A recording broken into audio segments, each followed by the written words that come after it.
For those of you who don't know me, I am Dr. Patty Evans. I am a doctor of Oriental Medicine, a clinical sexologist, a licensed mental health counselor, and I have other acronyms behind my name that are not necessarily necessary now. However, I believe that the reason that I was asked here tonight is that I actually have dedicated my entire career to working with gender, sexual, and relationship minorities. And so what does that mean exactly? Well, I'm sure that you all have seen the ever-growing vegetable soup of the G, B, L, T, I, Q, I, A, D, P, and so on. And so what does that mean, working with this community? That means we really like acronyms, and we really like labels. However, you know, there's something that I think is worth thinking about, and is that labels are really just kind of a bunch of crap, in my opinion. They're really important clinically for those of us who practice medicine and counseling and such. It's important for us to be able to see, you know, the category or group that people belong to. And it's also good for an identity. You know, the number one motivator of all human behavior is a sense of belonging to the group. And so people need that. They need that sense of connection. And so, hence, we have labels developed. But the part of it that's really important to know is that that label represents a group of people.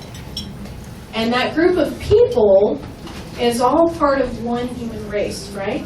We all share 99.98% of the same DNA. We're all people. Every one of those people is somebody's child, their baby, their sibling, their partner, a parent. And no matter what vegetable soup letters they identify with, they're entitled to the same basic human rights as any of us. So you think, well, we're serving domestic violence, and we know that domestic violence happens in all communities, correct? I think we all know that. However, to be honest with you, we have not done a very good job serving this community, and part of that has been cultural for us. You know, when we've spoken about domestic violence, and I'm using that word purposely, domestic violence at this stage, we think about it in a heteronormative way, with the male being the perpetrator and the female being the victim. And when we first think about it, I really honestly, guys, when you think about domestic violence, how many of you, the first thing that comes to your mind is a woman beating on a man? Is that the first thing that comes to mind? No. Not at all, right? And we've done a good job in this country starting to create laws and trends that are trying to recognize equality, but our culture has not caught up that far. So there's actually a very different experience for intimate partner violence. By the way, that term has been coined about 2012, and the reason for that was based upon a series of studies that was done from 2006 through 2012 in partnership between the United States, the United Kingdom, and Australia. There was a whole series of these studies that were done. And what we found was absolutely horrifying. And I'm gonna pose some questions to you to think about when you are starting to think about intimate partner violence and domestic violence, that I hope will make you sort of recognize some holes and gaps in our community that need help, both in our justice system as well as in our social constructs. So how many of you gentlemen in here would feel safe to openly admit that your partner beat the hell out of you to hospitalization? Any of you? I mean, seriously, how many of you would be okay being able to say to one of your buddies, hey, by the way? Not very many of you, correct? Now imagine that you're beaten to a pulp and sent into the hospital, okay? And the social worker comes to you because you acknowledged and admitted that this was domestic violence. And she refers you out to resources. And you call those resources and they say, no, we're not going to help you because of that piece of flesh that lies between your legs. I've had scores of men, scores of them, that have been turned down for help in this county alone because they happen to be a man. I have, now imagine also that nobody knows you're gay. Imagine if you have signed a morality clause, are in the military, have a security clearance or some other prestigious position, that if you found out about your sexual orientation being different,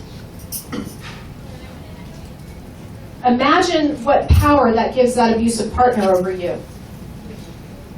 Now even take that one step further. What if your family doesn't even know?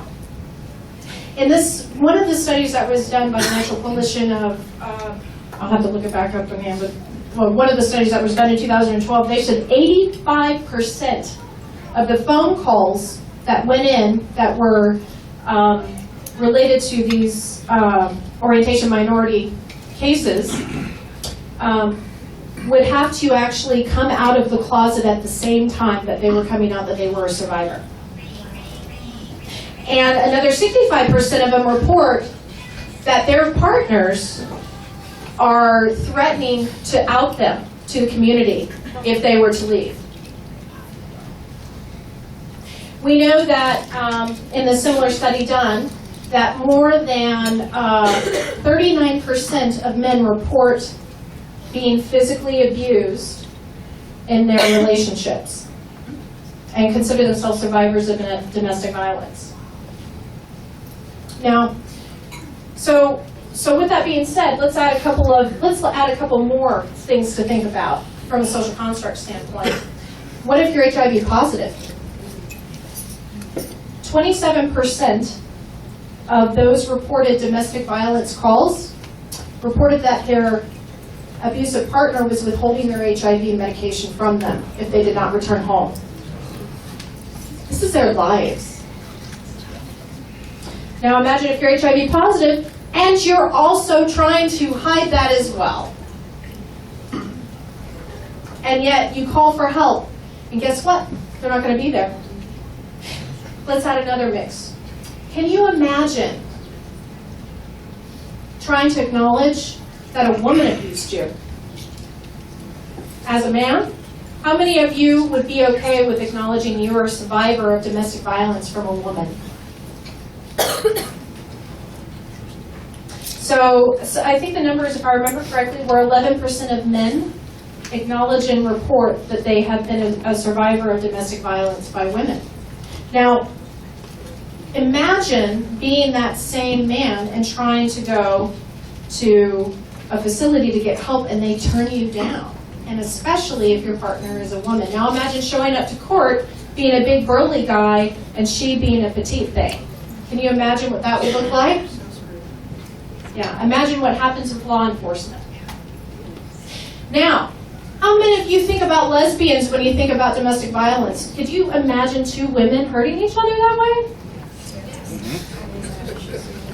Very large percentage, 28% of women report being abused by women. And believe it or not, it's primarily sexual abuse and forced rape.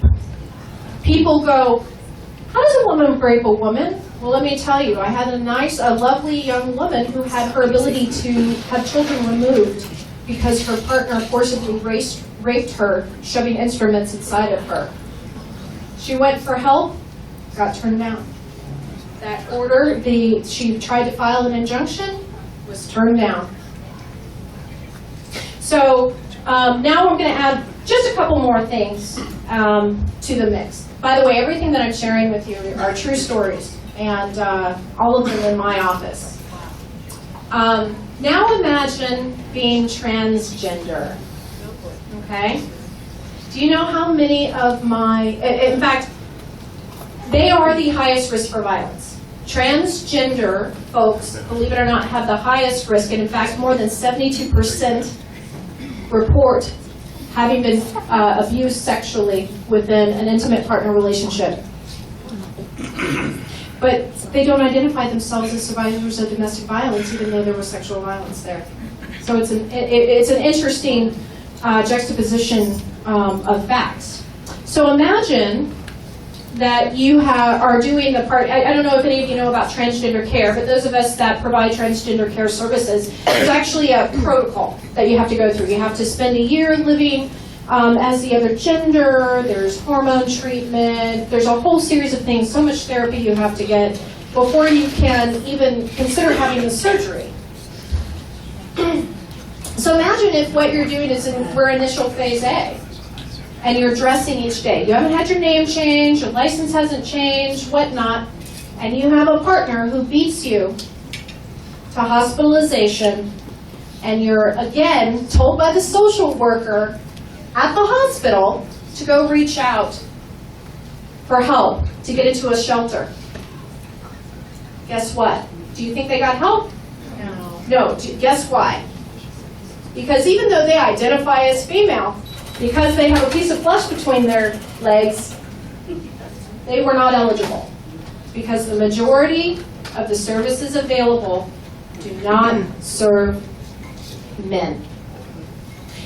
And additionally, homosexuals have been a repressed sexual community for a lot of years, as well as the transgender community, and have a history of being abused by the police officers. Here is a quote, and I quote, "When the police came, and I was sitting there speaking with them, the police officer said, 'Well, you used to be a guy, why didn't you just hit him back?'" And that's what we do for help. So what do we do about this? You know, it's time to educate and aware.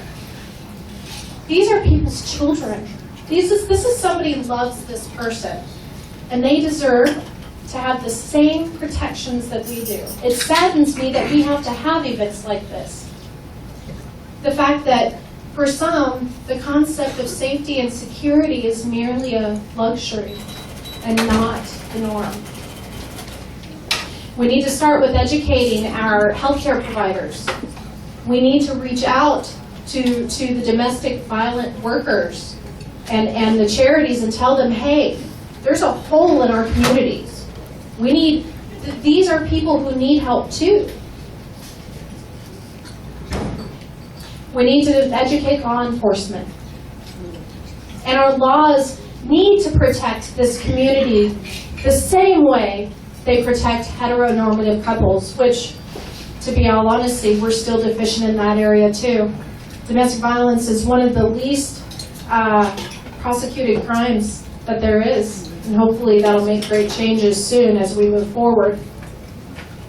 So, education is the key, and remember, I challenge you and I'm asking you, please, when you think about intimate partner violence, domestic violence, remember that if you're thinking of a male abuser and a female victim, you're leaving out a whole huge community of people that are part of our human family.